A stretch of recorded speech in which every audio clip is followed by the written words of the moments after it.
Hi everyone, Rachael here. Welcome to another episode of the Ditch the Diet podcast.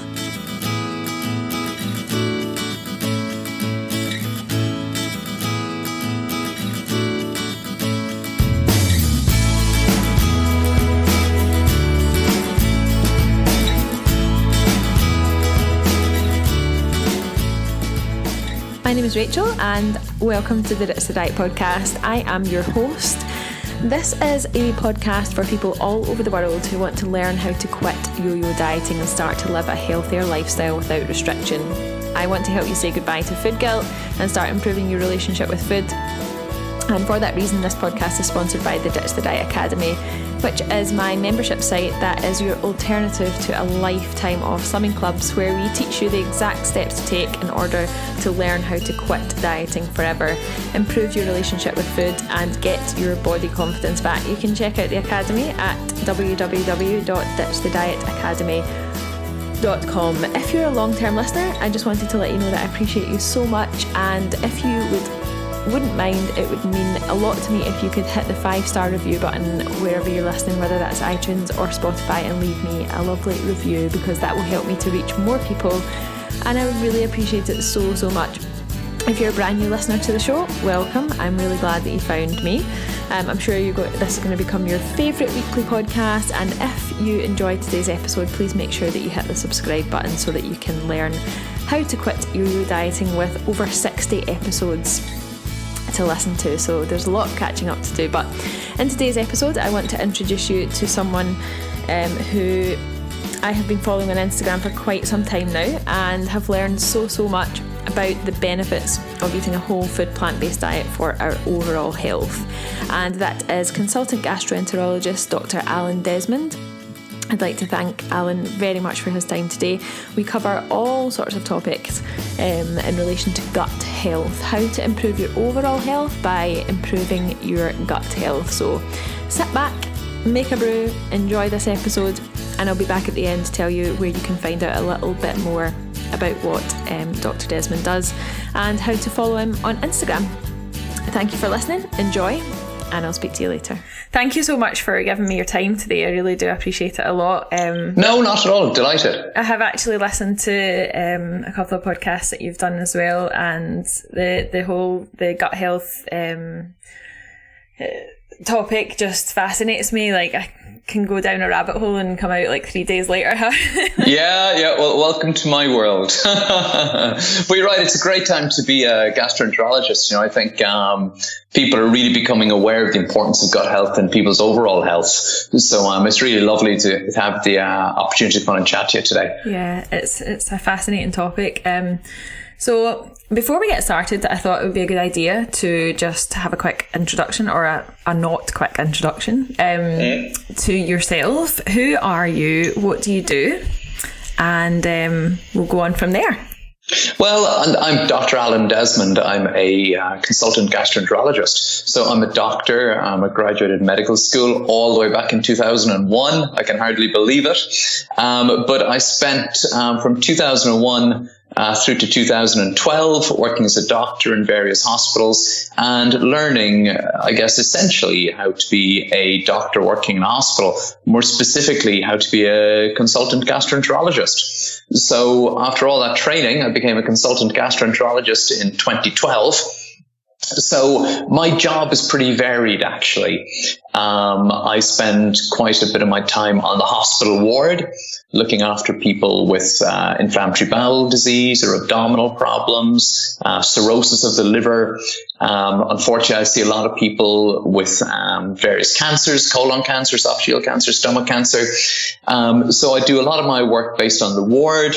I do a lot of my ward based in the clinic, where I'm just sitting down, chatting to people, hearing their story, examining them, talking about things we can do to hopefully get them better, or arranging tests and procedures to just define the problem that they're suffering from. And I spend quite a bit of my time in the procedure room as well. So one of the nice things about being a gastroenterologist is that, as well as seeing people and treating them and talking about the medicines and the dietary interventions that we have to help them feel better, we've also do procedures ourselves. So we have patients who are sedated, usually And we use endoscopes, so long tubes, cameras essentially, to look inside and see what's going on. So it's actually one of the things that really attracted me into gastroenterology was exactly that we can kind of talk to people about their gut systems and their intestinal symptoms and all the rest of it.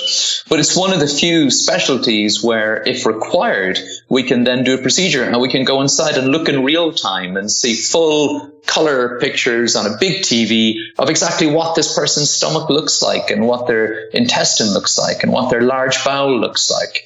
And, that can really help us to define the problem right there visually. So we usually tell people coming into those procedures, look, I'm going to be able to give you a result leaving the room, which is really interesting. And I think my interest in gastroenterology and the fact that I see so many patients with problems that really do relate to what you might call adverse lifestyle factors has led me to also become a public advocate for healthy eating and just getting people to try and move away from the kind of standard Western diet or standard American diet and to put plants at the center of their plate and embrace a more plant-based style of eating. Mm-hmm. That's how I came across you, actually.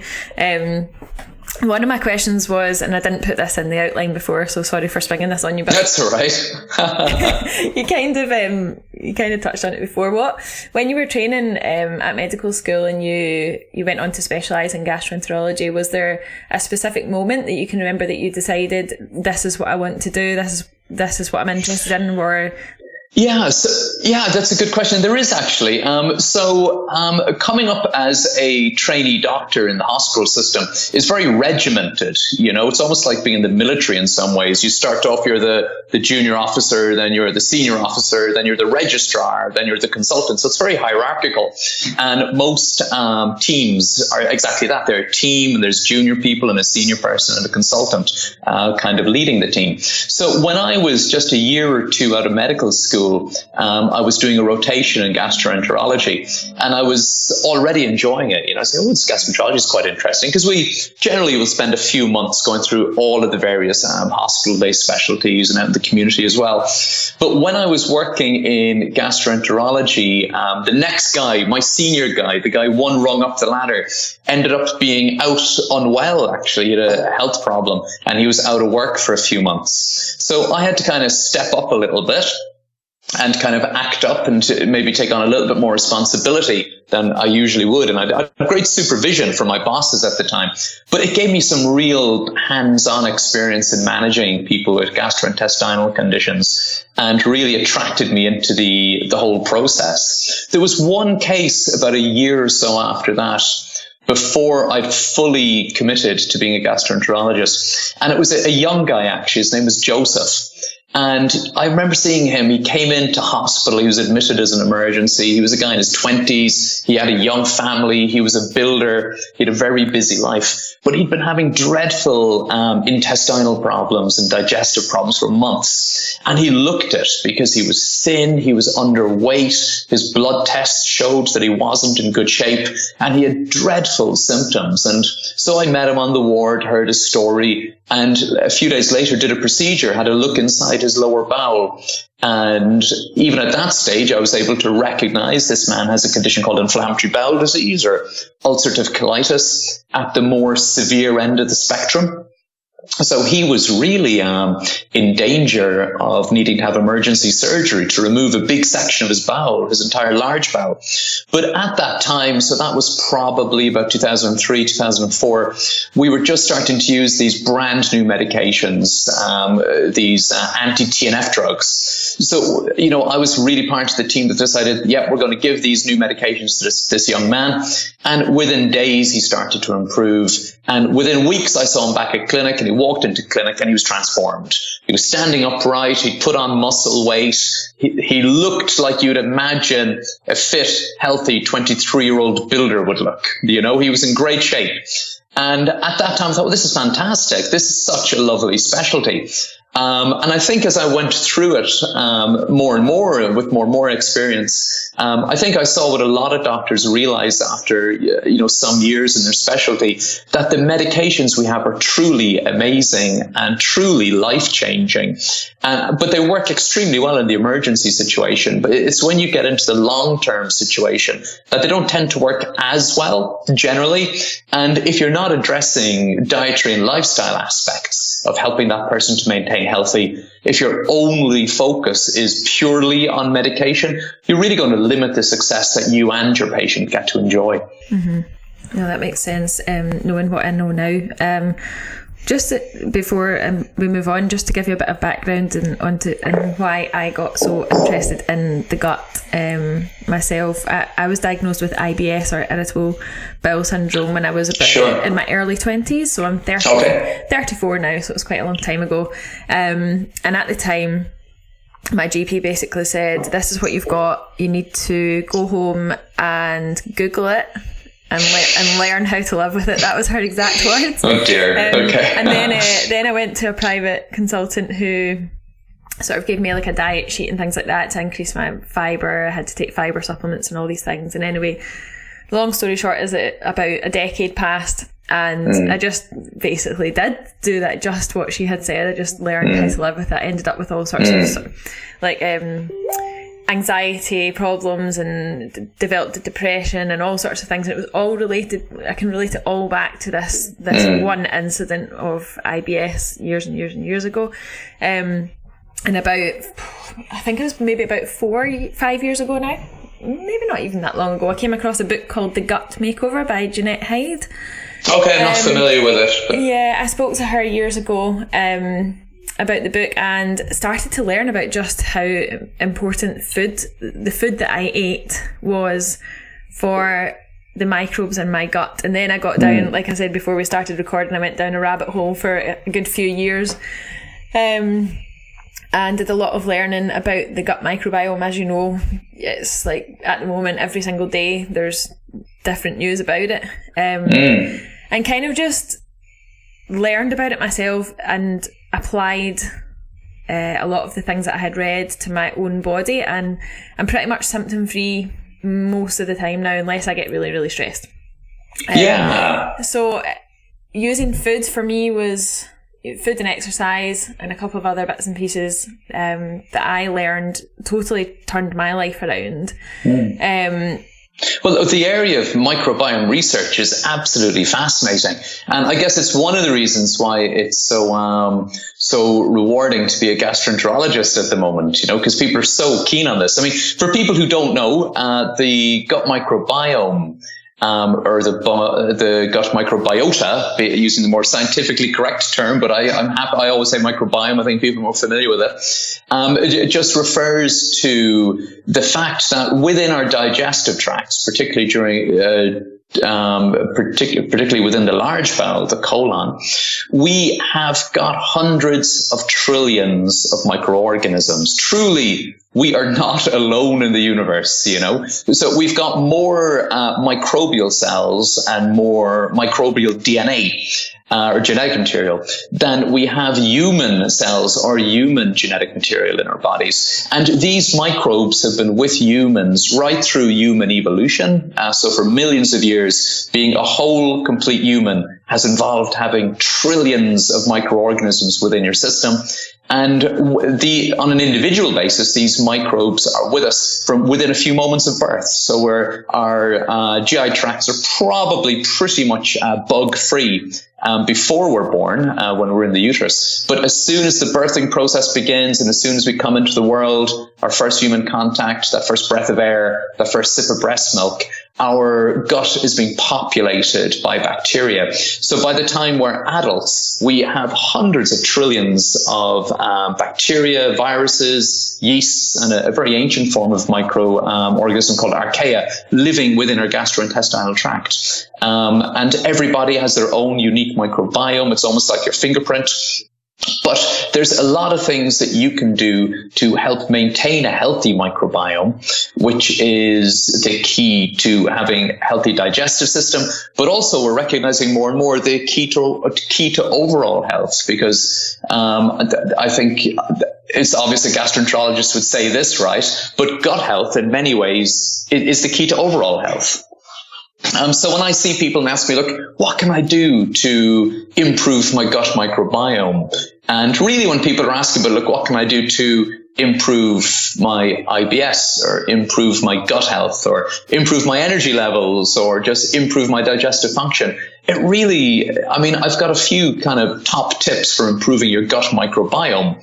And really those top tips kind of chime with improving your overall health. So we know from I'll just go through. I'll give you my 5 top tips to improve your gut microbiome, and you can tell me how many of these are things that you did to improve your own digestive health. Okay, so number 1, we know from the American Gut Project published last year. So this is a huge scientific project where they analyzed the gut microbiomes of over 10,000 volunteers and then looked at their diet and health and medication. So one of the key things they found was that to ensure a healthy and diverse and functional gut microbiome, the number 1 thing you need to do is eat a lot of plant-based food and eat it in variety. So plants contain phytonutrients and fiber and microbiome available carbohydrates. And the healthy bugs really thrive on those. So number 1, eat a variety of plants. Number 2, avoid eating processed foods. So processed foods like processed chips and processed ice creams, pies that have 9 different ingredients in them. These things are full of things like emulsifiers and polysorbate and artificial flavor enhancers. And we know that those are not good news for gut health, that they reduce the microbial diversity, and that they also increase the risk of developing things like irritable bowel syndrome and even inflammatory bowel disease like Crohn's disease and colitis. So I'm going to call that number 1. Eat a variety of plants, avoid processed foods, tend towards a whole food plant-based diet. Number 2, exercise. So people are often surprised to hear that exercise will change their gut microbiome and their gut health. But in 2014, some Irish researchers did this fantastic study where they looked at the microbial diversity among elite rugby players from around my old alma mater back in University College Cork. And they found that elite athletes tend to have a richer and more microbially diverse microbiome with more of the good bacteria that tend to digest fiber. And they also, subsequent research showed that we can all benefit from that. So regular exercise can really improve the diversity of our gut microbiome. And if you're going to exercise, try and do it outdoors. And why is that important? Well, we know from lots of studies that people who live in rural areas and have more contact with the natural environment have a more rich and diverse gut microbiome than those people who live in cities and sanitized environments. I mean, our modern sanitized lives are great. I'm not making an argument against good sanitation, which has improved human longevity by huge strides. But really, if you never get outside, you've no contact with the outside world, you're going to have a less diverse microbiome. If you're not able to get out in the countryside, get out in your garden. If you're not able to get out in your garden, maybe just go to a public park. It all helps. The next tip would be sleep. So we could do a whole podcast, and many have, on the importance of good sleep. But our gut microbes work on the same 24-hour clock as the rest of our bodies. In fact, some researchers think that our gut microbes are really important in helping to set our circadian rhythm. So you can do your gut microbes a favor by getting a decent night's sleep. And the final thing I would say to help improve and maintain a healthy gut microbiome and gut health overall would be just to avoid unnecessary medications. Now, particularly unnecessary antibiotics. Now, again, I'm not telling people to avoid antibiotics. That would be an extremely foolish thing to say. Antibiotics have been a huge leap forward in human health, and without them, simple infections like pneumonia or infections like meningitis would be fatal in pretty much every case. But if you've got a cough or a cold or a minor illness and your GP thinks it's going to settle without antibiotics, then take their advice, because you're going to do your gut microbiome and your overall gut health a really big favor by not taking those medications if you can possibly avoid them. So how many of those things did you implement? We had plant-based diet, no junk food, exercise, spending some time outdoors, getting good sleep, and avoiding unnecessary medications. Pretty much all of them up until recently. Yeah, there you go. the sleep one I'm really working on. I have quite poor sleep, but I'm really working on that at the moment. But it's funny, like me too. the number one that you said, eating more plants, more fibre, was the one thing that 13 years ago when I was diagnosed, I was told to do the complete opposite. Oh, really? Yeah. I was given 5 fibre gels to have, and then my symptoms got a bit worse, and they basically just low fibre diet. And I was on a low fibre diet for such a long time that I think that actually made things worse. Yeah, I think fiber is so important for your digestive health. So that I spend a lot of my time trying to get people to abandon a low fiber diet if I can. I think when I see patients in my clinic generally who've got digestive issues like irritable bowel syndrome or, unexplained abdominal symptoms, they've had all the tests and we know there's nothing very serious or untoward going on, but the patient still has very real symptoms and we're trying to help them to get better. I mean, you really have to look at each individual patient, see where they are and see what things can potentially be improved. But often I'll start that question that whole conversation very, very simply. How many pieces of fresh fruit are you eating per day? How many servings of vegetables do you eat every day?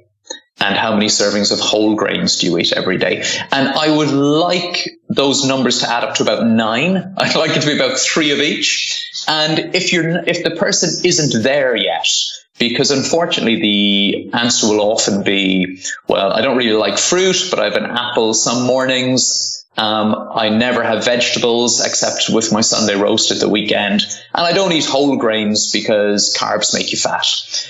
So unfortunately, it's really, really common in this part of the world for people to have a diet that is kind of designed to be low fiber, which is really setting themselves up for poor gut health. I saw some figures last year in the UK showing that about 55% of the calories consumed now come from highly processed foods. So those are, manufactured foods that don't really have any fresh fruits or vegetables or phytonutrients in them or any fiber generally. And in fact, 1 in 5 people is getting 80% of their calories from highly processed foods. So it's not surprising then that the vast majority of people in this part of the world are really, through no fault of their own really, just from following the dietary patterns that advertising recommends to them. But unfortunately, they've landed on a diet that is providing them nowhere near the amount of fiber they need to have a healthy digestive system. We usually recommend to be getting at least 30 grams of fiber per day. I think the average intake in the UK is closer to 13 or 14. Less than half. And, things like you describe, fiber gel and fiber supplements and things. I mean, they certainly have a place. I prescribe them sometimes myself, but I usually prescribe them to people with a healthy dose of dietary advice, because taking a purified fiber supplement, it's fine. For some people, that's what works. But really, I want them to be eating the fruits and veg so they're getting all the phytonutrients and antioxidants and other beneficial compounds that you get from eating fruit and veg and beans and nuts and whole grains and beans and seeds. Mm-hmm. And your gut microbiota, how quickly can that change? So if you were to change your diet sort of starting today, you started to eat a little bit more fruit and vegetables, maybe a little bit less processed foods. Yeah, so there's been lots of studies looking at that, and a few studies have shown that the change can happen really, really dramatically. So, for example, in 2014, a group of Harvard researchers took a group of healthy volunteers, and they were eating kind of a standard American omnivorous diet, but they switched them for a period of 4 days to eat a completely plant-based diet. So it was just 100%, and you would recognize this as kind of old school vegan, So there was lots of fruits and vegetables and beans and lentils. And within just 4 days, they were able to show significant improvements in their microbial biodiversity and richness, and also an increase in the production of beneficial substances like short-chain fatty acids, like butyrate, etc., which are so important to keep our gut healthy and to reduce systemic inflammation and to help prevent colon cancer and to help prevent cardiovascular disease, etc.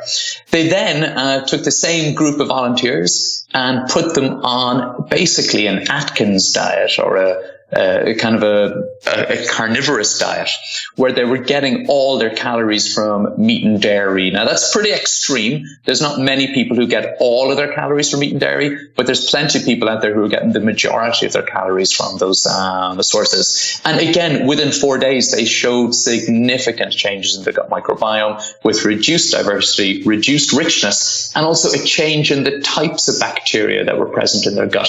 And in fact, those researchers demonstrated a significant increase in certain bacteria, which are known to be linked to conditions like inflammatory bowel disease. So those guys and girls doing that research showed that within just a few days, you can actually really change your gut health. There was a separate study done, I think just about 2014, where they took people from the United States and from rural Africa, and they were looking specifically at colon cancer risk. And they gave them a diet swap for 2 weeks. And just in 2 weeks, they were also able to show similar changes, where the people on the standard American diet had really beneficial changes in the gut microbiome and also in intestinal inflammation and their colon cancer risks just after 2 weeks of eating a healthy whole food plant-based diet. So the changes can happen pretty quick. That's incredible. Absolutely incredible. Fascinates me.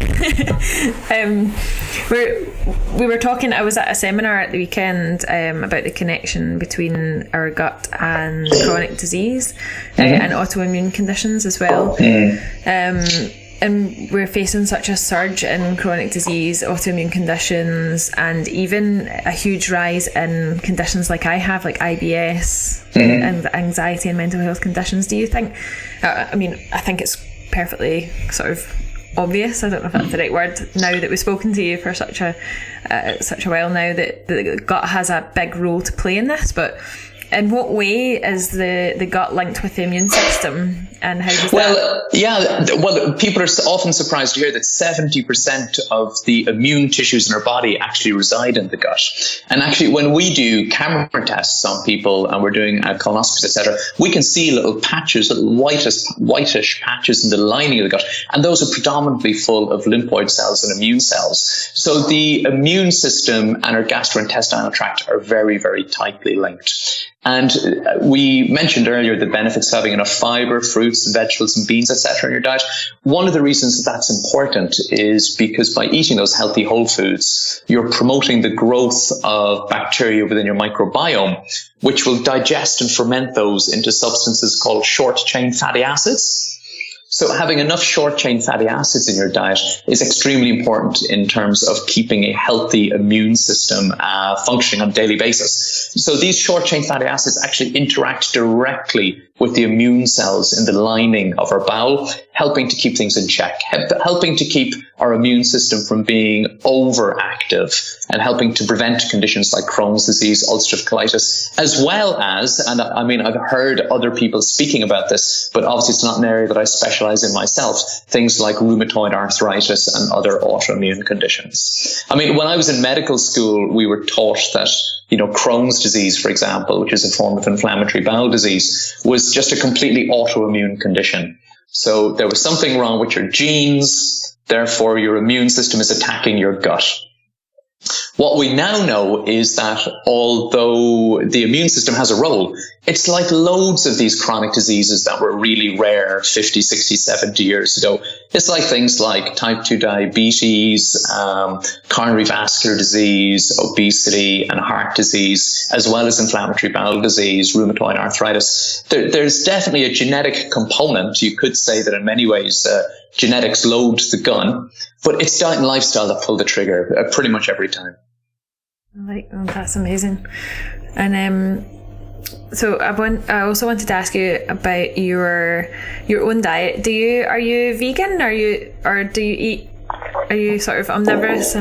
No. So a few years ago, and I changed my diet. I mean, I didn't change my diet because of any ethical concerns or political concerns or any of those concerns. But through my work as a gastroenterologist, I see a lot of people, a lot of patients sit down in front of me, explain their diagnosis, then we say, look, you've got diverticular disease, or unfortunately, you've got colon cancer, or you have Crohn's disease, or you have ulcerative colitis.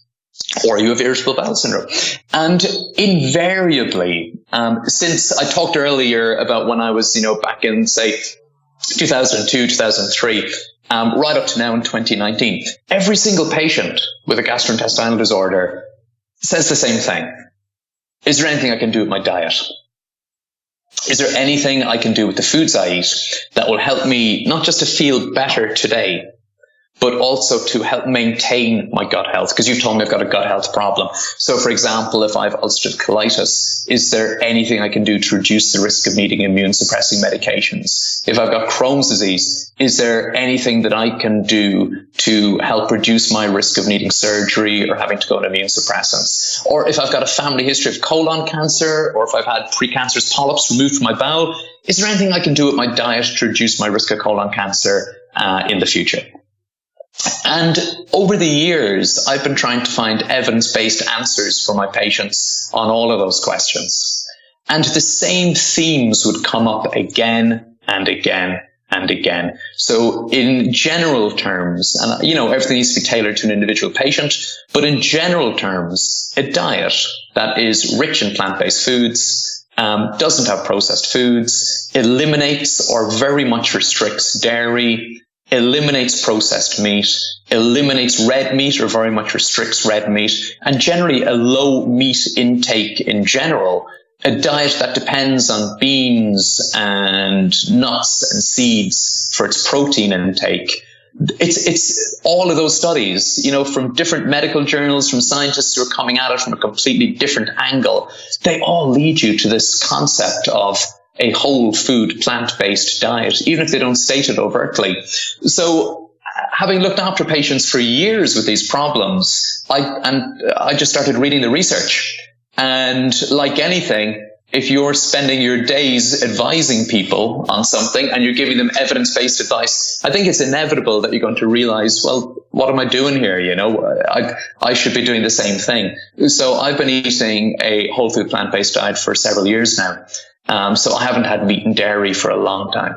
No, that's exactly what happened to me last year. It wasn't, hugely ethical, although there were a few concerns there, but it literally was, I want to give myself the best chance of health, and it kind of was a gradual transition, and now I can't imagine ever kind of going backwards again.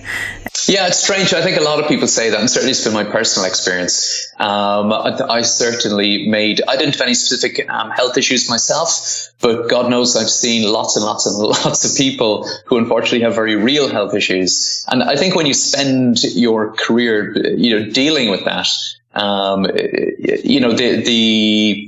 fact that being healthy and active and well is really a privilege. And something that we should be trying our best to maintain every day. I think once I've made that change and realized that actually this isn't difficult, and I actually feel better, my energy levels are better. I have to say I didn't really need to lose any weight at the time, but I lost a little bit of weight at the time. And I thought, well, this is quite nice because I'm just eating whatever I want now within these couple of golden rules. And, life is good. Yeah, that's exactly what happened to me as well. Energy levels were the big thing for me, and my sleep has definitely improved as well. I don't know if that's just an anecdotal thing, but definitely. Yeah, absolutely. No, I agree with you. I mean, when I'm looking for things to recommend to my patients, I generally don't go to anecdotes. If you follow me on Instagram, you'll see that everything I post is referenced heavily. So I don't put something down on paper, nor would I give advice to a patient unless it was based on a study or a review. But what all of these success stories add up to is just hundreds and hundreds of anecdotes, isn't it? So it's always good to hear someone's individual story. I suppose so, yeah. Are there any particular fruits and vegetables or plant-based foods that are particularly good for our gut that listeners could, take away maybe a list of the top 3-5 foods that are crucial to improving the health of your gut? That's a tricky question to answer, and because I don't think there is an easy answer to that, But I guess the first thing to take to kind of dig into that question is foods that are good for your gut. I mean, foods that are good for your gut are foods that are good for your overall health. So I find that it's really, really difficult to separate those things. If we look at the healthiest people in the world, the people who've got the longest chance, the greatest chance of living a happy and healthy life into their 60s, 70s, 80s, 90s and beyond, I'm sure you're familiar with the Blue Zones research with Dan Buettner, etc.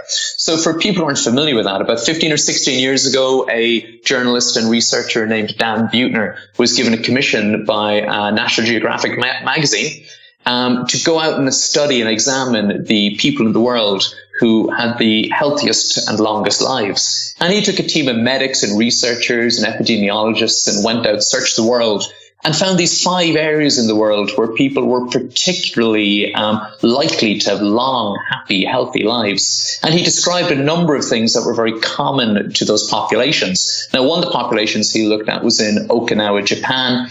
There was another in Loma Linda, California. Then there's one in Greece, in Italy. And there's one more that I seem to have forgotten. So there's Loma Linda, Japan, Greece, Italy, and Costa Rica.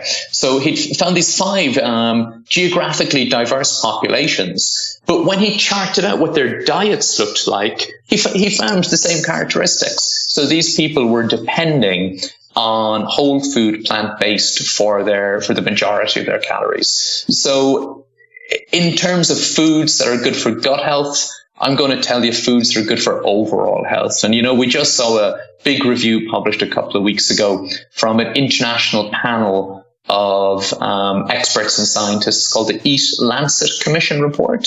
So you may have seen this in the media. Essentially, they were trying to devise a dietary blueprint for the world. So how should we all be eating? And they didn't reference the Blue Zone research, but it was almost like someone from the Blue Zones team had written their outcomes for them, because they're telling us that we need to be eating whole grains. We need to be eating fruits and vegetables. If we all need to eat protein, there's no argument about that. Protein is incredibly important. But in terms of getting our protein, where should we get it? Well, they recommended beans and soy-based foods and nuts and legumes as the go-to source for human health, for gut health, and for overall health. So that's what I'd encourage people. When it comes down to specific foods, I think people get really astounded when they hear the potential health impact of making small dietary changes. There was a nice study done a few years ago in the United States, the National Polyp Prevention Study. So they took patients who'd been diagnosed with precancerous polyps in their bowel, and then they followed them and asked them to eat a healthier diet. And they found that eating I think it was just a quarter can of beans a day, just adding beans to your diet, significantly reduced your risk of developing more precancerous polyps, I think by 30 or 40%. And that's just adding beans. And, beans aren't an exotic food. I'm sure everybody's got a tin of beans in the back of the cupboard. So just eating that every day will significantly reduce your risk of colon cancer. But we know from other studies that because beans are so rich in phytonutrients and B vitamins, and also a rich source of carbohydrates, a rich source of fiber, that they also reduce your risk of being obese, type 2 diabetes, and heart disease. So what's good for your gut is good for your overall health. Yeah, that's incredible. And just to clarify, we're not talking about Heinz baked beans here. We're talking about... Well, why not? I mean, if that's the kind of beans you like, why not? I mean, if you don't like beans, you like baked beans, you like a can of baked beans, please eat some baked beans every day. Good. I guess if you're going to get the old, well, let's say Heinz or Bachelors, I'm sure other brands are available. I would definitely recommend the reduced sugar, reduced salt, because they're just that bit healthier, Beans on toast. Beans on toast. Can't get anything better than that. Well, I think people get a little bit intimidated about the idea of moving to a whole food plant-based diet. But yes, if you get a nice slice of whole wheat sourdough bread, cut it into slices, stick it in the toaster, and put beans on top, you're eating a delicious whole food plant-based meal with numerous health benefits. Incredible.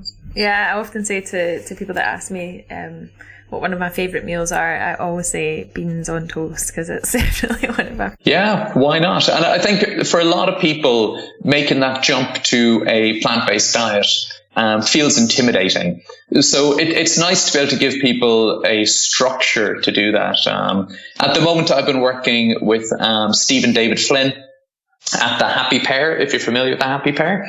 Yeah, so I work with Steve and David Flynn and a dietitian named Rosie Martin.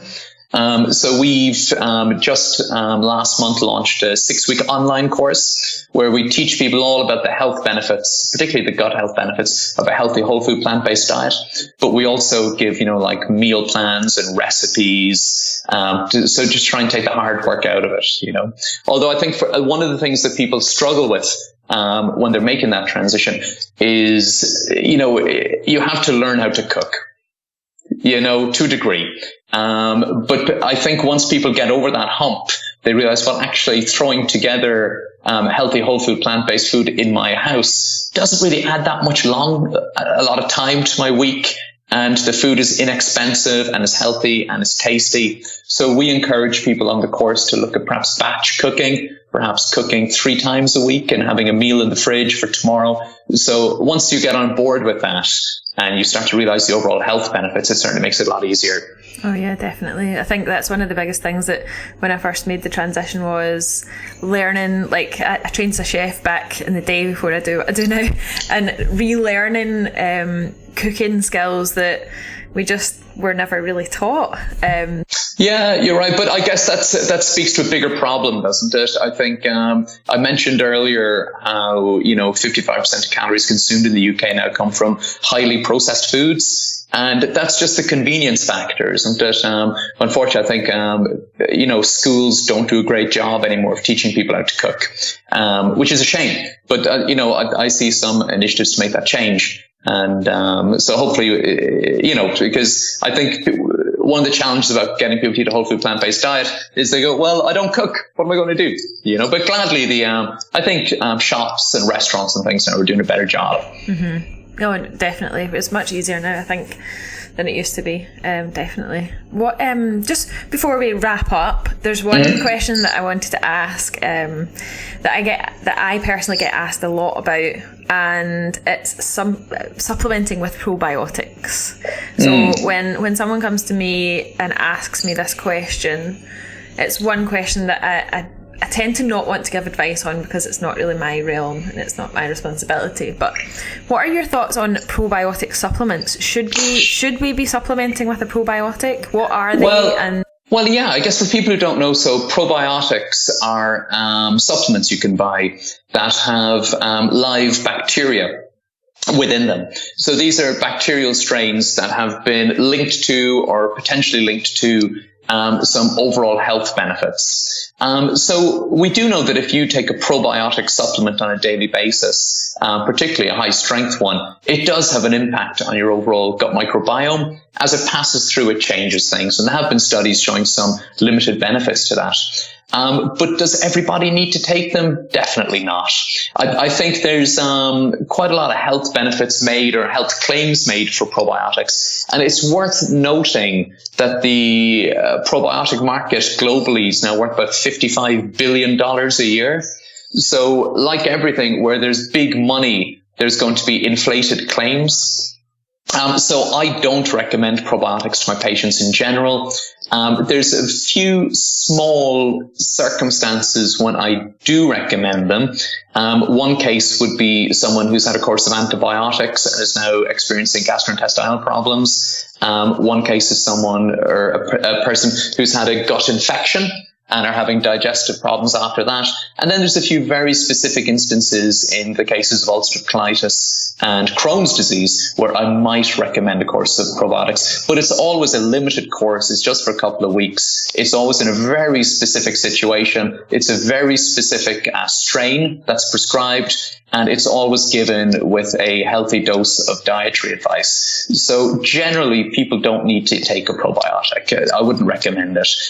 Keep your money and spend it on tasty fruit and veg instead. I think that's great advice. Really good advice. Just for a bit of fun before we finish, 2 questions that I want to ask everyone that comes onto the podcast. Of course. What is the tastiest meal that you've had in the last week? Can I do 2? Yeah, go on then. Okay. So I mentioned earlier, we have this online course called the Happy Gut Course, which is at happygutcourse.com. So because we launched it in January, I've been on the course myself.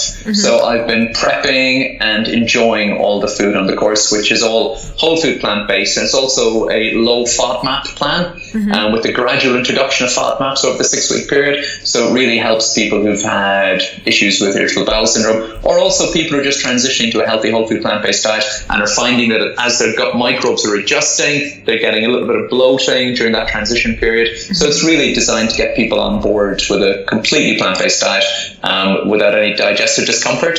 But I've been prepping and eating all of those meals since January 7th. And some of them have just blown my mind because Steve and Dave, the happy pair who did all the recipes, working with myself and Rosie, I mean, they know what they're doing. You know, they know their recipes are fantastic. Here's a simple one to try. I've had it a few times this week for breakfast. This is like a chia seed porridge for breakfast. So I had this week. It's just phenomenal. Just get 2 tablespoons of chia seeds, maybe 2 or 4 tablespoons of porridge oats, mashed up half a banana, put it in a big bowl with about 200 mils of plant-based milk, give it a nice big stir, leave it in the fridge overnight. And here's the trick. Get it out in the morning, put it in a pan, heat it up, add a little bit more milk, and throw some blueberries in there. Because that's what I did this week. And when you get those warm blueberries cooking up with the chia seeds and the porridge, it was just, it was like a hug in a bowl. It was just like a great start to the day. I think I'm going to try that. Oh, it was good. Yeah, so try that. So that was chia seed porridge with blueberries. That was crazy. And the other one I had this week, which I must say when I saw it on the plan, I thought, I'm not sure that'll be incredibly tasty as a whole meal, was Asian broccoli salad with this kind of smoky dressing. So I kept the recipe here actually in my little Happy Gut cookbook. So that's just broccoli, beans, peppers, bean sprouts, sesame seeds, and pecan nuts, just lightly cooked and mixed up as a big salad. But the secret was the dressing. So the dressing was made with maple syrup, tamari, some sesame oil, and some smoky cayenne. Oh, that sounds lovely. Oh, it was phenomenal. It was phenomenal. So because I'm batch cooking, I got to have that for my evening meal 3 nights this week. Yeah. And I kept a little bit of the dressing over. It's so good. Yeah. Oh, that sounds delicious. Maybe your answer will be the same for the next one. But if you had to eat one food, so just one food, it can't be like a combination of foods, just one thing the rest of your life. Obviously, that we would not advocate that because that would not be good for the diversity of your microbiome. You want a varied diet for sure. But if you had to choose just one thing, what would it be? Or what's your favourite food? That'd be a baked potato. Oh, I like it. It's like the ultimate comfort food, skin on. Yeah, definitely. Yeah. Sounds great. Oh, thank you so much, Alan, for your time today. I really appreciate it a lot. I'd love for the listeners to go and check out what you're doing, both on your own Instagram and also the Happy Gut course. Sounds incredible. Yeah, so you can find on Instagram at Devon Gut Doctor. You can find out about the Happy Gut course at www.happygutcourse.com. I'm also part of a network of doctors who have a charitable organisation whereby we try and educate people on the benefits of a whole food plant-based diet. That's Plant-Based Health Professionals UK. So that's plantbasedhealthprofessionals.co.uk, or if you just do a Google search, you'll find us. Great. I'll link all of those in the show notes. Thank you so much. Great. It was lovely to talk to you. Yeah, lovely to chat. I can't wait to hear the podcast when it comes out.